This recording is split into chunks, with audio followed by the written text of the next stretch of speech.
The one and only Botticelli. Botticelli and Raphael, shirts and trousers. ஓய்வு பெற குறுகிய காலம்தான் உள்ளது என்றாலும் நான் இப்போதும் பதவியில்தான் இருக்கின்றேன். இந்த வேடிக்கையான தந்திரங்களை மீண்டும் முயற்சி செய்து பார்க்காதீர்கள் என உச்சநீதிமன்ற தலைமை நீதிபதி சந்திரசூட் வழக்கறிஞர் ஒருவரை நீதிமன்றத்திலேயே கண்டித்திருப்பது இந்திய அளவில் பேசுபொருளாக மாறியுள்ளது.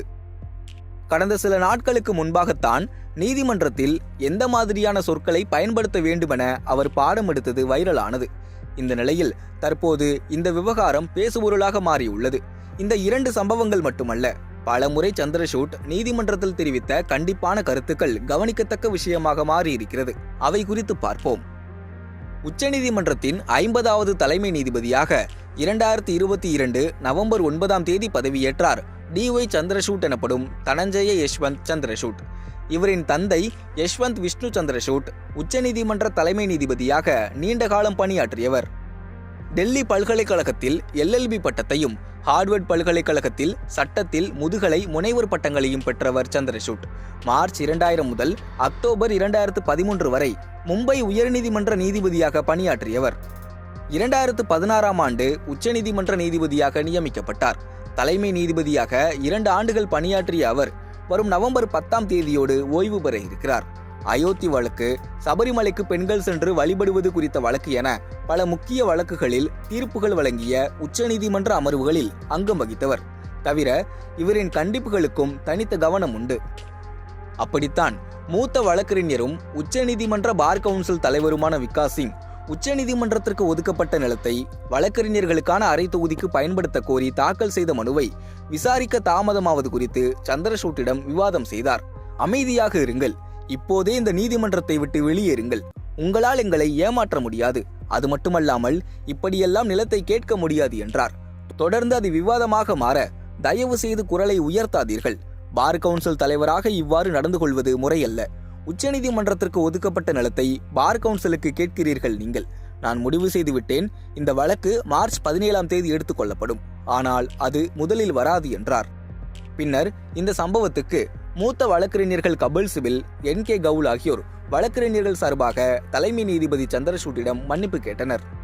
பஞ்சாப் ஆளுநர் பன்வாரிலால் புரோஹித் சட்டமன்றத்தில் தாக்கல் செய்த மசோதாக்களுக்கு ஒப்புதல் வழங்காமல் தாமதப்படுத்துகிறார் என அரசு சார்பில் வழக்கு தொடரப்பட்டது. அதில் எந்த அதிகாரத்தை பயன்படுத்தி சபாநாயகர் அழைத்த அமர்வை செல்லாது என்று நீங்கள் கூறுகிறீர்கள்? இதை சொல்வதற்கு ஆளுநருக்கு என்ன அதிகாரம் இருக்கிறது? தேர்ந்தெடுக்கப்பட்ட சட்டமன்ற உறுப்பினர்களால் நிறைவேற்றப்பட்ட மசோதாக்கள் இவை. அப்படி இருக்க ஒரு ஆளுநர் எப்படி அவ்வாறு சொல்ல முடியும்? நீங்கள் நெருப்புடன் விளையாடுகிறீர்கள். இது மிகவும் தீவிரமான விஷயம். அமர்வு செல்லாது என்பதால் நிறைவேற்றப்பட்ட மசோதாவுக்கு ஒப்புதல் அளிக்க முடியாது என்று எப்படி கூற முடியும்? நீங்கள் என்ன செய்கிறீர்கள் என்பதன் தீவிரத்தை நீங்கள் புரிந்து கொள்கிறீர்களா என கடுமையாக கண்டித்தார். அமைச்சர் பொன்முடி மீண்டும் பதவி பிரமாணம் செய்து வைக்க ஆளுநர் RN ரவி தாமதம் செய்த வழக்கிலும் அவர் இந்திய உச்சநீதிமன்றத்தை மீறுகிறார், அவருக்கு அறிவுரை கூறியவர்கள் யாரும் அவருக்கு சரியாக அறிவுரை கூறவில்லை, உச்சநீதிமன்றம் ஒரு தண்டனையை நிறுத்தி வைப்பதாக கூறினால் தண்டனை நிறுத்தி வைக்கப்படுவதுதான் என்பதை ஆளுநரிடம் தெரிவிக்க வேண்டும். ஒரு நபர் மீது எனக்கு வேறுபட்ட கண்ணோட்டம் இருக்கலாம், ஆனால் நாம் அரசியலமைப்பின்படியே செல்ல வேண்டுமென தமிழக ஆளுநர் RN ரவியை கண்டித்ததும் குறிப்பிடத்தக்கது. நீட் தேர்வை ரத்து செய்ய கோரி உச்சநீதிமன்றத்தில் தொடரப்பட்ட வழக்கு 2024 ஆண்டு விசாரணைக்கு வந்தது. தலைமை நீதிபதி சந்திரசூட் விசாரித்துக் கொண்டிருந்தார். மனுதாரர்களில் ஒருவர் சார்பில் வழக்கறிஞர் நரேந்தர் ஹூடா ஆஜராகி வாதிடும் போது மற்றொரு மூத்த வழக்கறிஞர் மேத்யூஸ் நெடும்பாரா குறுக்கிட்டார். இதற்கு தலைமை நீதிபதி ஹூடா தனது வாதத்தை முடித்தவுடன் பேசும்படி கூறினார். இதற்கு நெடும்பாரா, இங்கு இருப்பவர்களில் நான் தான் மிக மூத்த வழக்கறிஞர், அவருக்கு என்னால் பதில் கூற முடியும், நான் நீதிமன்றத்தின் நண்பன் என்றார். உடனே தலைமை நீதிபதி, அப்படி யாரையும் நான் நியமிக்கவில்லை என்றார். இதற்கு நெடும்பாரா, என்னை அவமதித்தால் நான் இங்கிருந்து வெளியேறி விடுவேன் என்றார். இதனால் ஆத்திரமடைந்த தலைமை நீதிபதி, உங்களை எச்சரிக்கிறேன், இங்கு நான் தான் தலைமை வகிக்கிறேன், காவலர்களே இவரை இங்கிருந்து அகற்றுங்கள் என்றார். இதற்கு நெடும்பாரா, நான் இங்கிருந்து செல்கிறேன் என்றார். உடனே தலைமை நீதிபதி, அதை சொல்ல தேவையில்லை, நீங்கள் இங்கிருந்து செல்லலாம், கடந்த 24 ஆண்டுகளாக நீதித்துறையை பார்க்கிறேன், நீதிமன்றத்தில் வழக்கறிஞர்கள் ஆணையிட அனுமதிக்க முடியாது என கடுமையாக கருத்து தெரிவித்தார். இதே வழக்கறிஞர் நெடும்பாராவை தேர்தல் பத்திரம் தொடர்பான வழக்கிலும் நீதிபதி சந்திரசூட் கண்டித்தது குறிப்பிடத்தக்கது. இதேபோல கடந்த வாரம் உச்சநீதிமன்ற வழக்கு விசாரணையின் போது சந்திரசூட் தெரிவித்த கருத்துகளுக்கு வழக்கறிஞர் ஒருவர், யா அப்போதைய தலைமை நீதிபதி ரஞ்சன் கோகாயும் இதைத்தான் கூறினார். மறுசீராய்வு மனுவை தாக்கல் செய்யுமாறு எனக்கு அறிவுறுத்தப்பட்டது என சொல்லிக் கொண்டிருக்கும் போதே குறுக்கிட்ட தலைமை நீதிபதி, இது ஒன்றும் காஃபி ஷாப் இல்லை, இது என்ன யா இந்த வார்த்தையே எனக்கு பிடிக்காது, இங்கே இதை அனுமதிக்க முடியாது என கண்டித்தார். நேற்று தலைமை நீதிபதி சந்திரசூட் அமர்வில் ஆஜரான வழக்கறிஞர் ஒருவர் நீதிமன்றத்தில் பிறப்பிக்கப்பட்ட உத்தரவின் விவரங்களை பதிவாளரிடம் சரிபார்த்து கொண்டேன் என கூறினார். அதை கேட்ட சந்திரசூட், உங்களுக்கு எவ்வளவு துணிச்சல் இருந்தால் நான் நீதிமன்றத்தில் பிறப்பித்த உத்தரவை பதிவாளரிடம் சரிபார்த்திருப்பீர்கள்.